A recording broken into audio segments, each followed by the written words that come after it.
हमको बहुत खुशी हुआ कि कुछ महिलाएं यहाँ बैठी हुई और इस आस में बैठी हुई है कि सरकार के द्वारा जो महागठबंधन की सरकार जो गठबंधन हुआ था और चुनाव प्रक्रिया में जब आए थे तो आप लोगों ने इसी आशा उम्मीद के साथ दिया था कि आंगनबाड़ी सेविका को राज्य कर्मी का दर्जा दे दिया। आंगनबाड़ी कार्यकर्ता सहायिका मिनी बहनों से जुड़ी आज के इस वीडियो में हम उसी अपडेट के बारे में बात करने वाले हैं। लगातार आंगनबाड़ी कार्यकर्ताओं का प्रदर्शन चल रहा है, उसी कड़ी में एक बड़ी जानकारी सामने निकल के आई है जो कि आपके लिए काफी महत्वपूर्ण होने वाली है। आप लोग इस पूरी वीडियो को अंत तक जरूर देखिएगा। किया जाएगा ये नीतीश कुमार का ये तेजस्वी यादव का ऑफिशियल ऐलान था।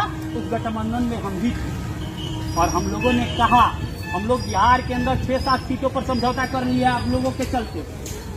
आप जानिए और पूरे बिहार के अंदर हमारा जो विधायकों के स्ट्रेंथ है 16 विधायक और हम लोगों ने समझौता कर लिया कि हम लोग चलिए ठीक है हमारे आशा कर्मी और हमारे सेविका और सहायिका के सरकारी कर्मी का दर्जा दे दीजिएगा, शिक्षकों को सरकारी कर्मी का दर्जा दे दीजिएगा, उनका जो मिनिमम वेतन है वो दे दीजिएगा और हम लोग सरकार में रहेंगे।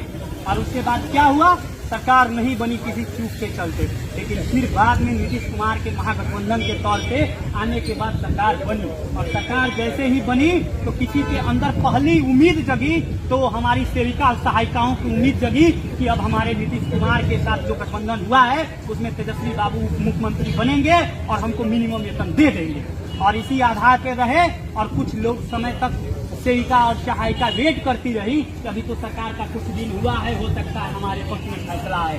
अब तो सरकार आंगनबाड़ी सेविका सहायिका का नाम लेने से डरती है, मुंह पर उनका नाम तक नहीं आता है और छिटपुट आंदोलन हुआ उस दौर में, लेकिन सरकार को कोई असर नहीं हुआ। लेकिन एक स्ट्राइक का आदेश हुआ कि हम लोग अनिश्चितकालीन धरना पे जाएंगे और उस धरना के बाद सरकार के अंदर कुछ माहौल बनने लगे। कि आपका सवाल इसलिए भी है कि अगर ये लड़ाई को ये जीत कर जाएंगी और भारत का और बिहार का जब इतिहास लिखा जाएगा और जब कहा जाएगा कि बिहार के अंदर आंगनबाड़ी के सेविका और सहायिकाओं ने एक बड़ा आंदोलन लड़ा था और बक्सर में कौन कौन लड़े थे, उसमें आप लोगों का नाम शामिल होगा, उनका नाम शामिल नहीं होगा। ये बात भी आप लोगों को ध्यान देने की जरूरत है।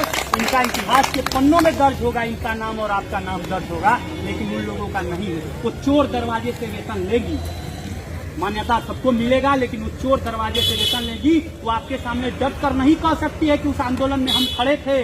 वो जैसे ही कुछ कहेंगी आप डांट दीजिएगा, कहिएगा उस आंदोलन को हम लोग लीड करके और हम लोग जीते हैं, तब आज तुम 10,000, 15,000, 25,000, 30,000 ले रहे हैं।